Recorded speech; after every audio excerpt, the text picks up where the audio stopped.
Welcome to the SDG Learncast with me, Pauline Duman. In every episode, I bring you insightful conversations around the subject of sustainable development and learning, helping us all to achieve a sustainable future. Today with us as our guest is Mr. Rafael Dard, the head of SME Trade Academy at the International Trade Center. Rafael, thank you so much for your time today. Can you please introduce yourself and tell us a bit more about your work? Yes, so I started at ITC in 2014. I started working in a section called e-trade development. I was already a bit of a geek and I had studied business and I fell in love with the internet quite young. So I looked at the potential of mobile phones in emerging economies, and it was quite impressive already then. And so for about 8 years, I had a program called Trade at Hand. And then after that, a colleague of mine offered me to work on a corporate e-learning program. And that's when the SME Trade Academy started. I recruited very talented people, and we've taken the platform to where it is now. We've reached almost 300,000 participants around the world, almost all countries actually of the world. And it's so interesting to know that you are very interested in mobile technology and the internet.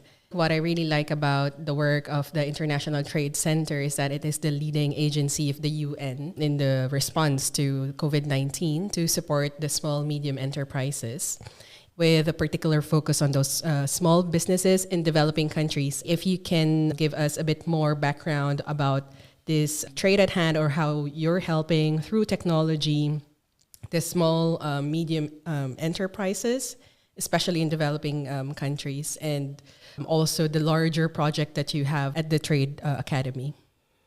So the program that was using mobile phones is now over, but I have been using this mainly to provide trade data to exporters and even growers and producers in Africa and mostly in West Africa. We were using this for market information so that we tackle the issue of lack of information for the exporters on destination. Also enabling trade support institutions to reach small businesses across the country, even in rural areas, because even in very remote areas there are mobile phones, and this is one way to connect to the people. Now, more recently, I've been developing my capacities in sustainable development because of my deep interest in it.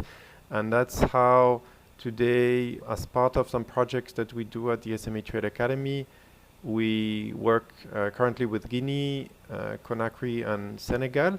And we're looking at, in Guinea in particular, ways by looking at sustainable business models that make the best out of nature, really, and rely more on the capacity of life to sustain itself and enable owners of small businesses to have flourishing businesses and resilient ones because of the climate challenges that are ahead of us.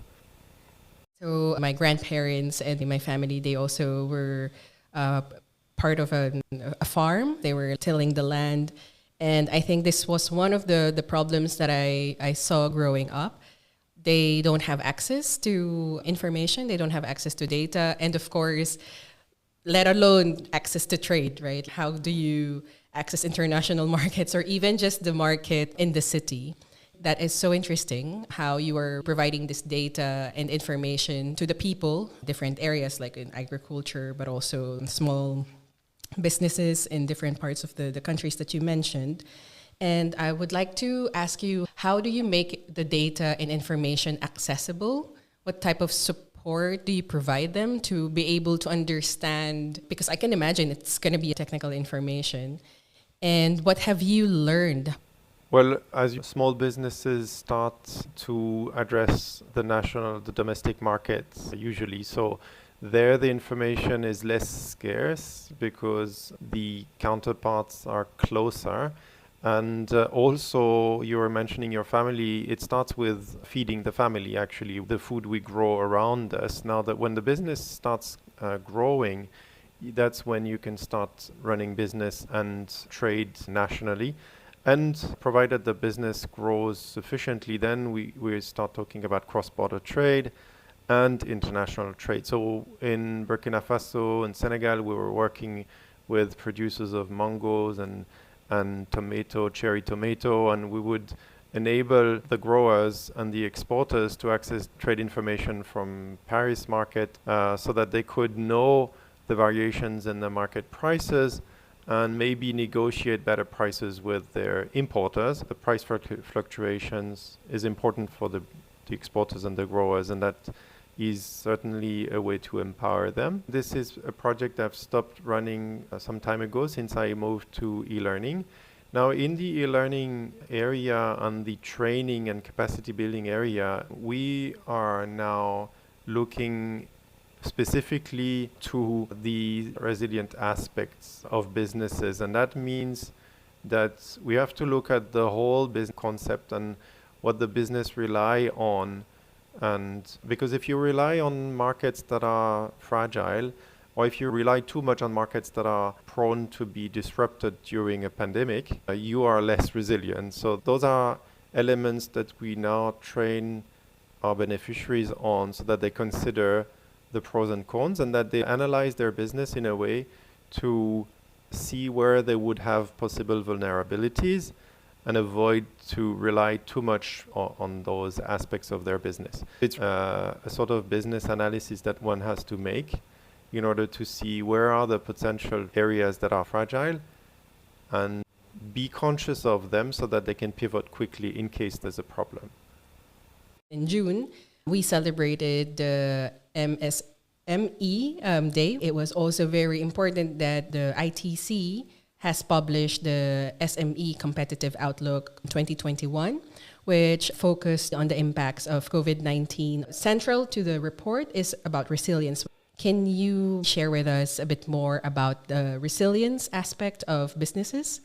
So just as a background, the International Trade Center was created by the UN Conference on Trade and Development, UNCTAD, and the WTO. So UNCTAD works a lot with government level institutions, and WTO works a lot at the rules and regulations in the global trade. ITC has a mandate to work more with businesses through also the business support organizations. And so we work indeed at improving the international competitiveness of SMEs. And one of our flagship product is the SME Competitiveness Outlook. And this year, the topic is empowering the green recovery. And I think it's a recognition that although COVID-19 was a big hit to the world, I don't know if you've seen the little drawing that shows waves coming at us. And there's a small wave which shows COVID-19 and a bigger waves behind it that shows climate change. So we have a short-term issue that we're dealing with and tackling as best as we can. But there's a bigger one which we are already getting some signs of through meteorological events. And these are serious issues for businesses around the world, and more so in developing countries. Small businesses were generally more affected by the pandemic than large businesses, having the capacity to be a bit more resilient. And also in industrialized countries, the governments are able to subsidize businesses during the crisis, which is not the case for developing economies most of the time. To give you an example, my wife has opened a small food shop 2 years ago. And that was a bit tough to start a business right before the COVID hit. And so it was critical for her to have the Swiss government being able to provide a bit of money and ensure that there would be enough to bring food to the table during that crisis, which is often not the case in many countries around the world. So that resilience capacity of the country itself and the infrastructure is important. Now, I was saying the empowering the green recovery is recognizing the fact that during this pandemic, we've had to deal with a short-term crisis with a big issue, and the climate crisis is a long-term one, and one that not everyone can see, and the urgency to do something about it. However, scientists around the world raise the alarm. We take forever to react, And it's a good thing that this competitiveness outlook report is saying, take this opportunity of the COVID to think again about your business model and look at the potential of sustainable development for setting up a new business maybe that is more resilient, or adapt your current business to make it more sound and able to cope with future issues and actually be maybe an engine to the solution. So you can do two things. You help yourself by addressing the issue, lowering carbon emissions through your business, encouraging your clients to do the same, encouraging your providers to do the same. Be yourself in a supply chain that is low carbon heavy. You're making your organization, your business more competitive. Maybe if you can give us a bit more insights why women-led and youth-led businesses were impacted the most. Sure. It is now known that businesses or startups that exceed 2 years of existence are usually created by a person of, on average, 43-year-old.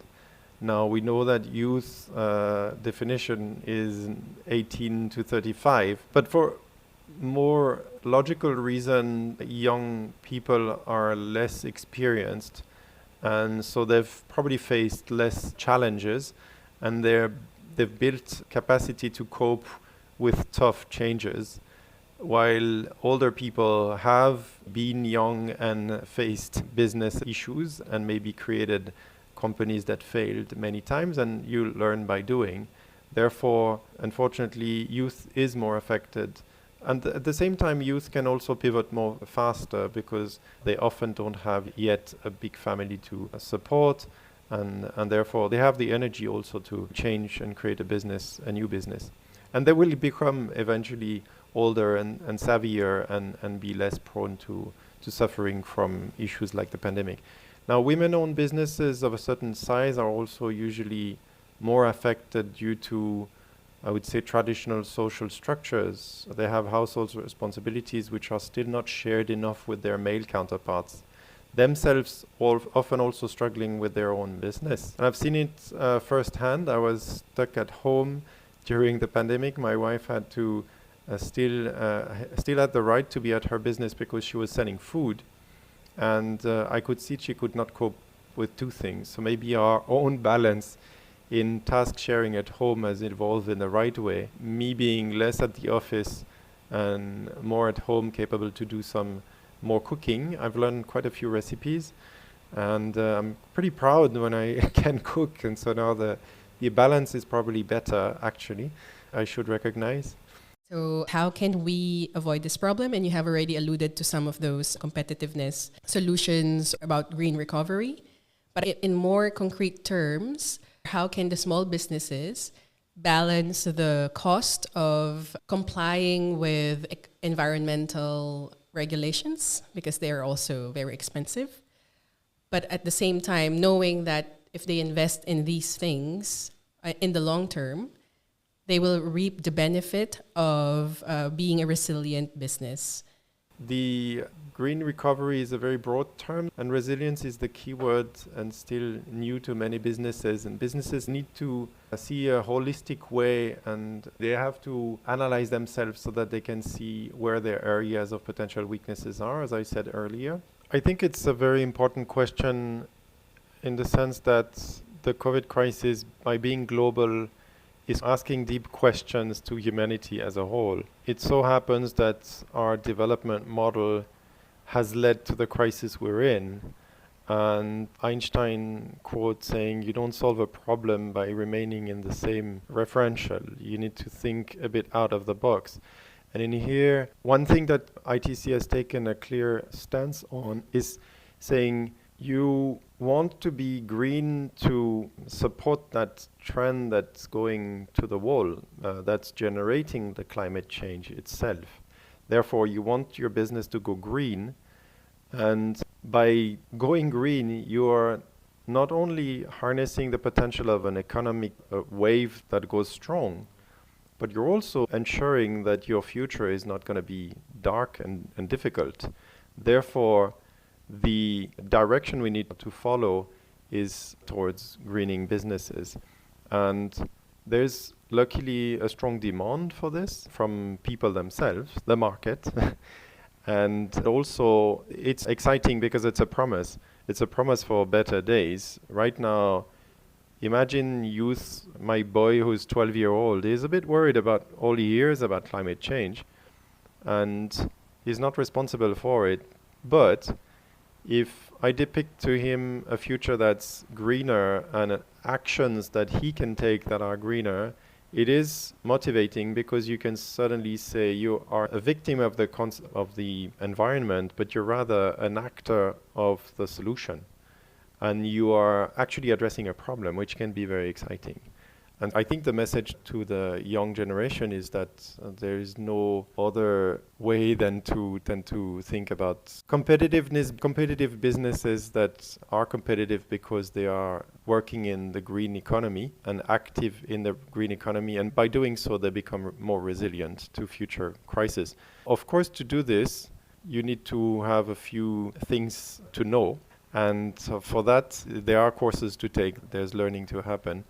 Today we hear about corporate social responsibility, which is actually businesses that were probably not designed to be so sustainable, but they have to consider those aspects. Today, CSR as such is no more a thing on top of businesses, but it's more part of the DNA of the organization, so we don't even talk about it. And that's what younger generation needs to learn, I think. Now, it doesn't take out the responsibility of the government, on the contrary. And for this, ITC is also active at working to support good governance, also provide incentives for businesses.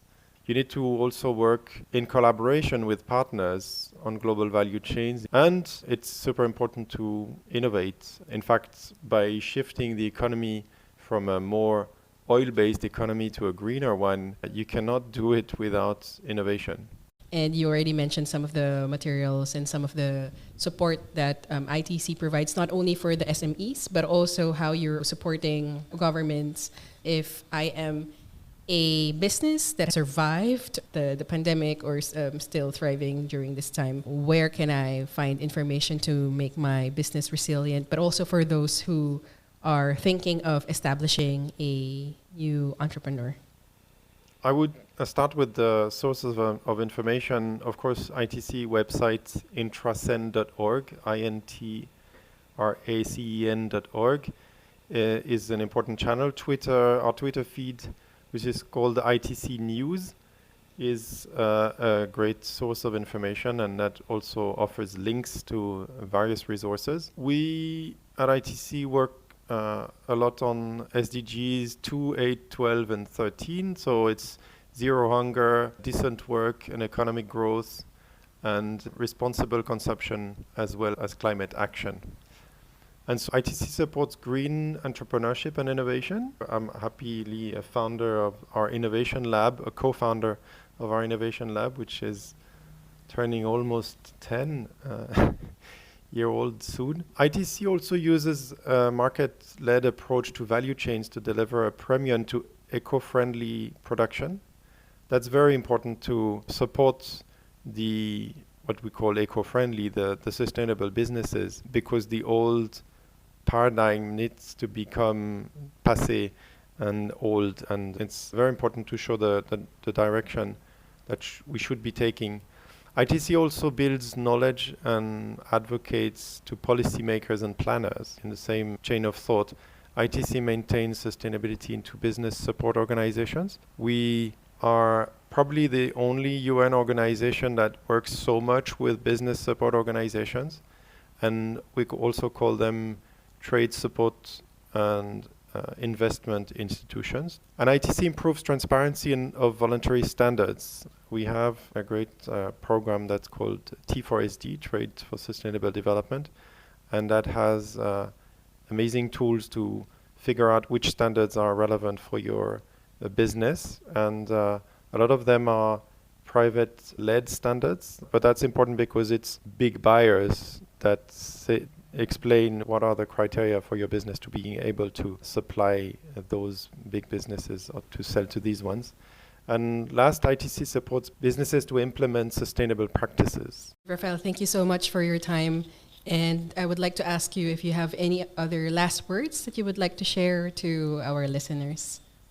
I actually liked a lot the sentence of our executive director, Pamela Cook-Hamilton, who said, "Going green is both a survival imperative and a business opportunity." It should not be associated with heavy regulations. If regulations on green sound heavy, it's probably because your business does not have the right business model. You cannot run a business which is not sustainable and feel good today. It's impossible.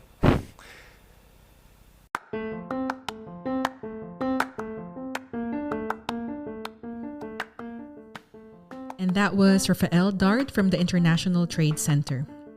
We learned that we can make micro, small, and medium enterprises in developing countries competitive by helping them become more resilient. To do so, we need economic infrastructure that makes governments help sustain or subsidize businesses during crises, such as the COVID-19 pandemic. Businesses can also help themselves become more resilient by helping address issues such as climate change through lowering carbon emissions in their business and encouraging clients and providers to do the same. Climate change affects all businesses, and they can do something to address the issue. Lastly, Rafael shared the message to the young people that there is no other way to think about business competitiveness than working in the green economy, because by doing so, they become more resilient to future crises. Sustainable development should be part of any business's DNA, and governments should create incentives for businesses to shift to the green economy. You may find out more information about the work of the International Trade Center SME Academy at the UNSDG Learn website. For now, I'm Pauline Duman. Thanks for listening.